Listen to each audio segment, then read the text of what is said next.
Students, Doppler effect when observer and source both are moving. अब हम एक और केस डिस्कस करेंगे, इसमें ऑब्जर्वर और सोर्स दोनों मूव कर रहे हैं। तो सबसे पहले तो हम वो क्वांटिटीज जो है वो स्पेसिफाई कर लेते हैं जो कि हमने यूज़ करनी है अपनी कैलकुलेशन के लिए इस दौरान में। यानी कि हमने एक्चुअली देखना चाहते हैं कि पेरेंट फ्रीक्वेंसी डॉपलर इफेक्ट की वजह से जो प्रोड्यूस हो रही है उस वो किन किन क्वांटिटीज पे डिपेंड कर रही है। तो सबसे पहले तो एक तो जो है वो साउंड की स्पीड जो है वो मैं डिफाइन कर देता हूँ, स्पीड ऑफ साउंड। ठीक है जी, स्पीड ऑफ साउंड। और जो कि सोर्स जो है वो प्रोवाइड कर रहा है वो हमारे पास है v। और फिर इसके बाद जो है वो एक्चुअल फ्रीक्वेंसी की मैं बात करूंगा। तो एक्चुअल एक्चुअल फ्रीक्वेंसी फ्रीक्वेंसी तो साउंड की जो एक्चुअल फ्रीक्वेंसी जिससे जो है वो यानी कि जिससे सोर्स से जो जो जिस फ्रीक्वेंसी से जो वो है वो हमें साउंड मिल रही है, ऑब्जर्वर उसको मूवमेंट की वजह से जो है फिर डिफरेंट फील करता है। तो वो फ्रीक्वेंसी हम एफ से रिप्रेजेंट करेंगे। और जो एक्चुअल वेवलेंथ होगी साउंड वेव की, वो भी यहाँ पे हम लिख लेते हैं एक्चुअल एक्चुअल वेवलेंथ। ठीक है जी। तो ये है स्टूडेंट्स हमारे पास लैम्डा से इसको रिप्रेजेंट करेंगे। और फिर इसके बाद सोर्स भी मूव करेगा, दोनों मूव करेंगे सोर्स और ऑब्जर्वर। तो सोर्स की स्पीड यहाँ पे हम मेंशन कर लेते हैं, सोर्स स्पीड। और हम कहते हैं कि ये स्पीड जो है ये हम रिप्रेजेंट करेंगे यूएस से। और ऑब्जर्वर की स्पीड भी जो है वो हम यहाँ पे हम लिख लेते हैं कि किससे हम रिप्रेजेंट करेंगे, ऑब्जर्वर स्पीड। ठीक है जी, स्पीड। तो इसको हम रिप्रेजेंट करेंगे यूओ से। ये जरा क्लियरली लिख लेते हैं, यूओ से। ठीक है। अब स्टूडेंट्स हम देखते हैं कि जब यानी कि पहले केस में जब हम ऑब्जर्वर को मूव करवाते हैं तो हम देखते हैं कि स्पीड में चेंज आता है। और जब हम सोर्स को मूव करवाते हैं, यानी कि पहले दो केसेस जो हमने डिस्कस किए उसमें हमने देखा कि अगर ऑब्जर्वर को मूव करवाएं तो रिलेटिव स्पीड में जो है वो यानी कि स्पीड ऑफ साउंड में जो है वो चेंज आता है। और स्टूडेंट्स एक चीज़ और भी आप गौर करें कि एक्चुअली हम जो है वो अगर बात करें फ्रीक्वेंसी की तो हम कैलकुलेट करते हैं जी स्पीड डिवाइड बाय वेवलेंथ से। ठीक है जी। तो ऑब्जर्वर की वजह से जो है वो वेवलेंथ स्पीड में चेंज आता है। ठीक है जी, ऑब्जर्वर ड्यू टू ऑब्जर्वर। ठीक है जी, ड्यू टू। और हम देखते हैं कि अगर सोर्स मूव करे तो वेवलेंथ में चेंज आता है, ड्यू टू सोर्स। ठीक है जी। तो अगर दोनों मूव करेंगे तो इसका मतलब है कि दोनों ही चेंज होंगी। स्पीड जो है वो ऑब्जर्वर के लिहाज से चेंज होगी, स्पीड ऑफ साउंड, और वेवलेंथ जो है ये सोर्स की वजह से चेंज होगी। अब हम ये भी देखते हैं कि या तो वो एक दूसरे की तरफ मूव करेंगे या एक दूसरे से अवे मूव करेंगे। तो फिर हम ये करते हैं कि दो डिफरेंट केसेस जो है वो डिस्कस कर लेते हैं। फर्स्ट तो हम कहते हैं कि अगर वो टुवर्ड्स ईच अदर मूव करें, टुवर्ड्स ईच अदर। ठीक है जी, ईच अदर, एक दूसरे की तरफ अगर मूव करें तो क्या होगा। तो हमने देखा कि जब सोर्स जो है वो ऑब्जर्वर की तरफ मूव करता है, ये बिल्कुल फर्स्ट केस में हमने देखा कि when observer moves towards source, यानी कि हम लिख लेते हैं, चले यहाँ पे व्हेन ये आर को जरा करेक्टली हम लिख लें, observer moves towards source. Recall करें आप फर्स्ट केस को, तो उसमें हम देखते हैं कि जो स्पीड में चेंज आता है, रिलेटिव स्पीड ऑफ साउंड जो बनती है। ठीक है जी, तब रिलेटिव स्पीड ऑफ साउंड जो बनती है RELATIVE, relative speed of sound, तो वो जी हमारे पास आती है। इसको अगर हम रिप्रेजेंट कर देते हैं जी V डैश से। ठीक है जी, V डैश से रिलेटिव स्पीड को। और ये हमारे पास स्टूडेंट्स आती है V प्लस UO। ठीक है जी, UO जो है ऑब्जर्वर स्पीड है। और फिर इसी तरह से जब सोर्स जो है वो ऑब्जर्वर की तरफ मूव करता है, ठीक है जी, जब सोर्स ऑब्जर्वर की तरफ मूव करता है तो वेवलेंथ में चेंज आता है। व्हेन सोर्स मूव्स, ये हमने सेकंड केस में देखा था, मूव्स टुवर्ड्स ऑब्जर्वर, तो क्या होता है, वेवलेंथ में चेंज आता है, चेंज इन वेवलेंथ।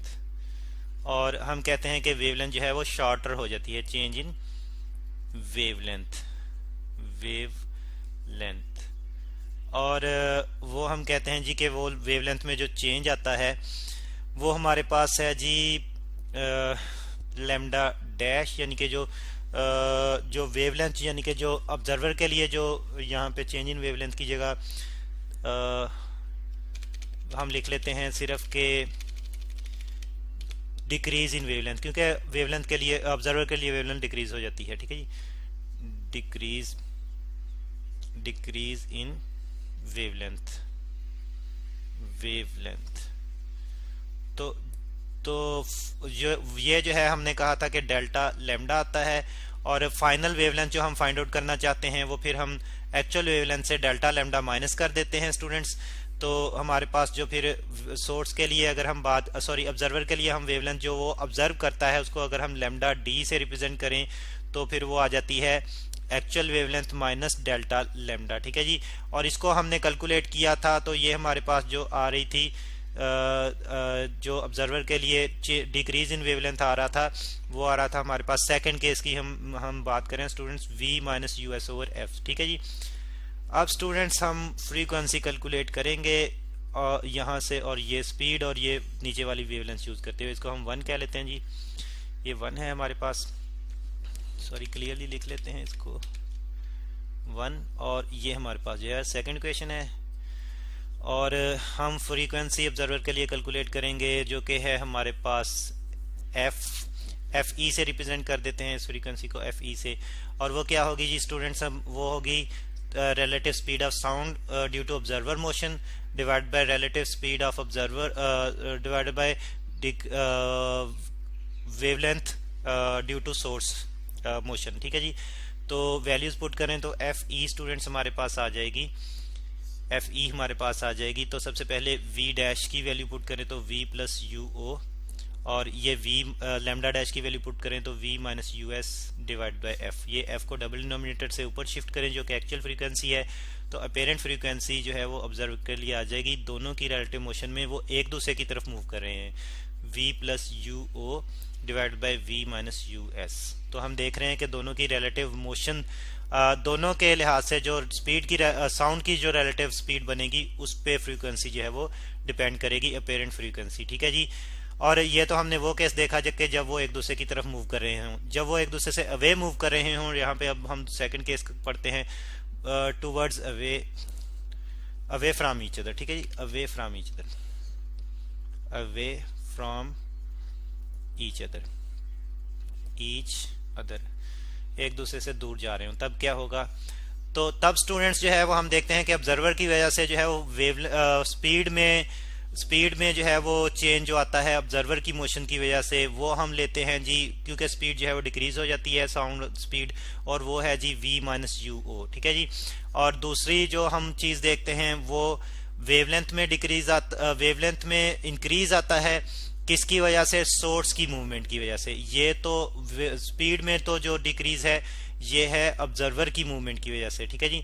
और जो वेवलेंथ में जो चेंज आ रहा है, यानी कि वेवलेंथ जो इंक्रीज हो रही है और वो हमारे पास हो रही है v plus u S over F, ये सोर्स की मूवमेंट की वजह से हो रही है, ठीक है जी।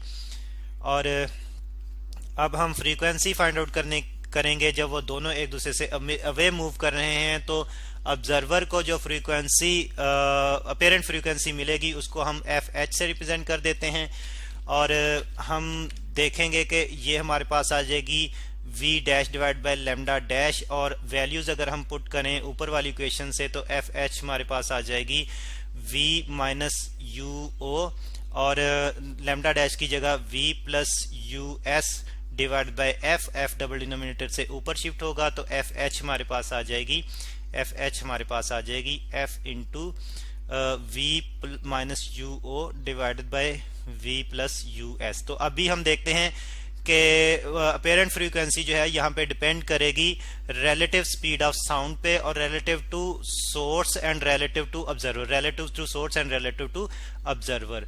तो स्टूडेंट्स ये वो केसेस हैं जब ये वो केस है जब ऑब्जर्वर और सोर्स दोनों मूव कर रहे हो, और इसमें दोनों में हमने ये भी देखा कि अगर वो एक दूसरे की तरफ मूव कर रहे हो तो तब क्या केस होगा, और अगर एक दूसरे से अवे मूव कर रहे हो तो तब क्या केस होगा।